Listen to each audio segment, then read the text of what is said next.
बिहार में नीतीश कुमार के जो शिक्षा विभाग है वो खासे चर्चा में रहता है। हम एक दिन पहले भी उस विभाग की चर्चा किए थे फरमानों को लेकर। आज हम जो बात करने जा रहे हैं वो बात करने जा रहे हैं शिक्षकों की फाइल को लेकर। शिक्षकों की फाइल एक बार फिर चर्चे में आ गया है। कहा जा रहा है कि शिक्षकों को 3 लाख से ज़्यादा जो फाइलें हैं, अब उस फाइलों पर नीतीश कुमार का ही विभाग, नीतीश कुमार कहीं एजेंसी की नज़र पड़ गई है और वो एजेंसी जो है अब उन फाइलों को खोल कर देखना शुरू कर दी है। तो क्या बिहार के लाखों शिक्षकों पर उसका प्रभाव पड़ेगा या पड़ रहा है? जानकारी तो है कि पढ़ना शुरू हो चुका है और जो नए नए जो शिक्षक बहाल हुए हैं बीपीएससी के, उस पर भी नज़र है। तो क्या है अंदर खाने की खबर, आज हम सब पर बात करेंगे। हम उस पे भी बात करेंगे कि वही सरकार है। हमने कल भी कहा था, हम आज भी कह रहे हैं और हम आगे भी कहते रहेंगे कि सरकार आपकी है, प्रक्रिया आपका है, आप ही बहाल करते हो, तो फिर आप ही की एजेंसी फिर उस पर दोबारा जांच बिठाती है और जांच करती है। ये कहाँ तक सही है? क्या ये जांच के बहाने कुछ और है या फिर शिक्षकों को मानसिक प्रताड़ित करना है? क्या है ये? इस पर ही आज हम बात करेंगे। आखिर वो कौन है शिक्षकों की फाइल जिस पर फिर एक बार एजेंसी की नज़र है और एजेंसी परत दर परत उस फाइल की जांच करना शुरू कर दिया है।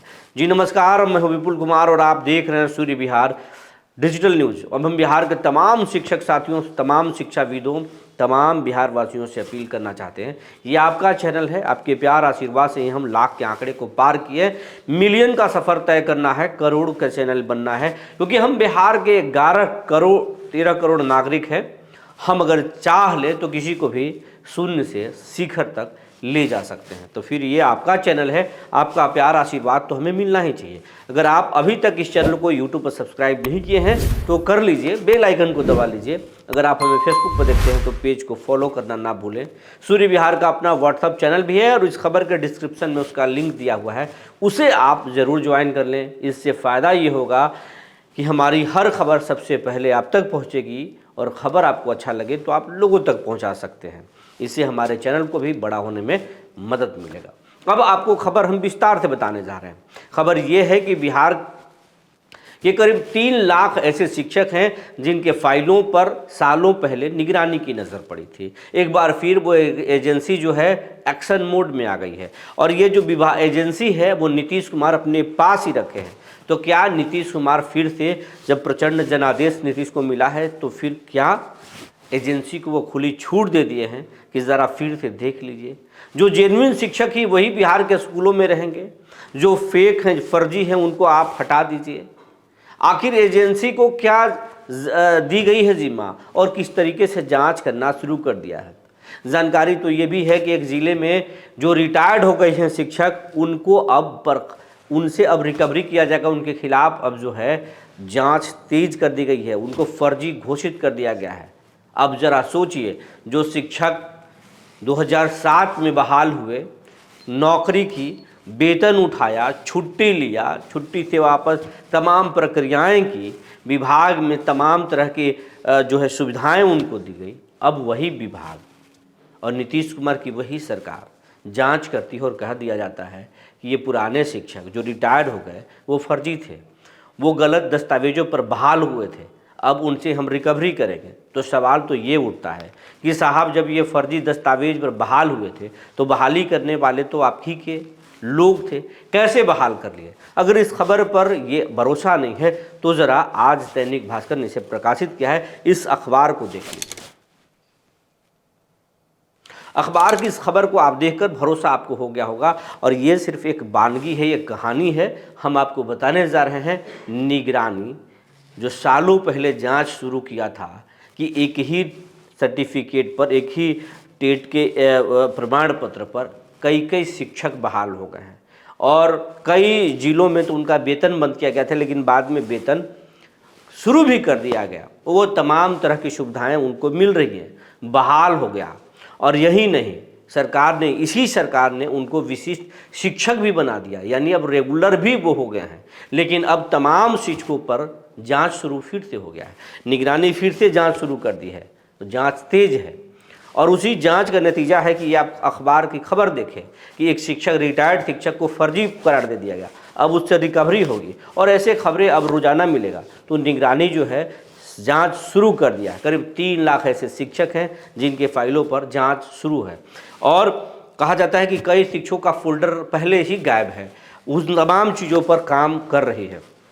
सवाल यही है कि जब बहाली आप करते हैं, तमाम चीज़ उस समय जांच किए थे, तो फिर गड़बड़ झाला कैसे? और अगर गड़बड़ झाला है, शिक्षकों की रिकवरी करेंगे तो बहाल करने वाले उन बीओ को, उन बीडीओ के, उन नियोजन इकाई के लोगों पर कार्रवाई क्यों नहीं करेंगे आप?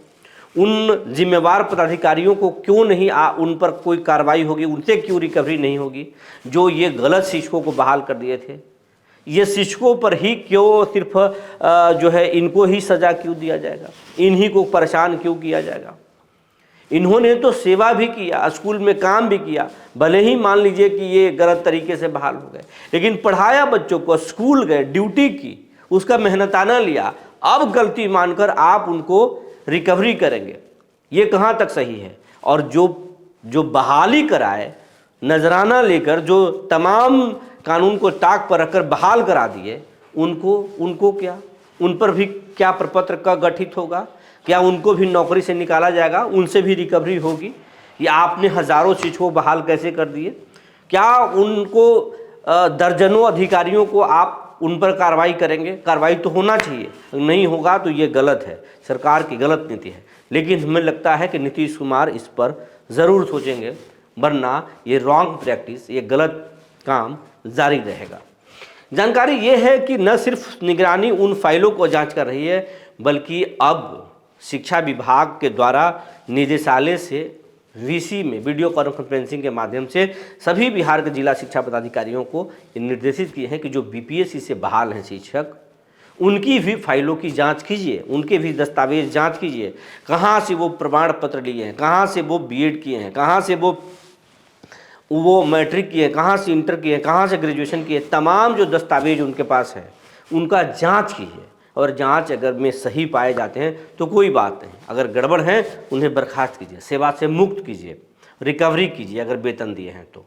अब बीपीएससी शिक्षकों की भी परेशानी बढ़ने वाली है। लेकिन सवाल तो वही है कि बहाली तो आपने कर लिया, बहाली के समय में आपने तमाम जांच की, लेकिन फिर से जांच पर जांच कि कहाँ से सही है?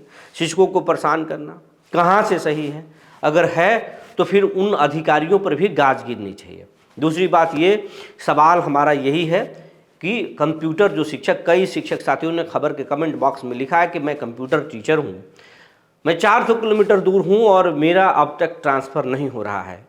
ट्रांसफ़र कब होगा? आवाज़ उठाइए। आवाज़ आपकी हम सुन चुके हैं और ये हम सरकार के सामने जो एसीएस हैं वी राजेंद्र, उनसे, शिक्षा मंत्री सुनील कुमार से और नीतीश कुमार से भी, सत्ता पक्ष से भी और नेता प्रतिपक्ष से भी हमारा सवाल ये है कि शिक्षकों का ये दर्द जो है वो कब खत्म होगा? ये ट्रांसफ़र पोस्टिंग की कहानी कब, इसका चैप्टर कब क्लोज होगा? शिक्षकों को क्यों नहीं कर देते हैं? ये तमाम चीज़ों, प्रक्रियाएं जारी है, लेकिन कब खत्म होगा? प्रक्रियाएं तो सालों से चल रही है, ख़त्म नहीं हो रहा है। कंप्यूटर शिक्षकों का भी ट्रांसफ़र होना चाहिए, उनका भी दर्द है। बहुत सारे तमाम सारी, एक महिला शिक्षिका हैं, वो भी लिख रहे हैं कि घर से काफ़ी दूर हूँ, अकेले रहती हूँ, परेशानी है, ट्रांसफ़र नहीं हो रहा है, स्कूल अलॉट नहीं हो रहा है, कब होगा? ये तमाम तरह की जो शिक्षिकाएं हैं या तमाम तरह के जो शिक्षक हैं, इनकी परेशानी है। सबसे ज़्यादा परेशानी ट्रांसफ़र पोस्टिंग को लेकर है। कई शिक्षकों ने, एक दिन पहले हमने जो खबर की, ट्रांसफ़र पोस्टिंग पर, जांच पर हमने जो सवाल खड़ा किया, उस पर बोल रहे हैं, कई शिक्षकों का कहना है ये बिल्कुल वाजिब सवाल है कि जब आप ही ने बहाल किया तो फिर आप ही बर्खास्त कर रहे हैं। तो शिक्षकों ने कहा कि ये सही सवाल है और हर बीओ ऑफिस में पैसे लगते हैं। ये शिक्षकों की बात आम राय आ रही है। भ्रष्टाचार खुल्लम खुल्ला है, इस पर नकेल सरकार को लगाना चाहिए, शिक्षकों की समस्याएं खत्म करना चाहिए और सिर्फ शिक्षकों की फाइल को देखने से कुछ नहीं होगा, बल्कि जिम्मेवार जो पदाधिकारी हैं उन पे गाज गिरानी होगी, तभी ये पूरा व्यवस्था सुधरेगा। जो जानकारी निकल कर आई थी हमने आपको बता दिया। ये वीडियो और एक खबर कैसी लगी आप हमें ज़रूर बताएंगे। अगर ये खबर पसंद पड़ा हो, ये मुद्दा पसंद पड़ा हो, तो आप इस चैनल को ज़रूर सब्सक्राइब करेंगे। इसके साथ एक और अपील है, अगर आपसे जुड़े कोई मुद्दे हैं, आपके नज़र में कोई सुझाव है, आपकी कोई परेशानी है, तो आप खबर के कमेंट बॉक्स में अपना राय और सुझाव ज़रूर लिखें।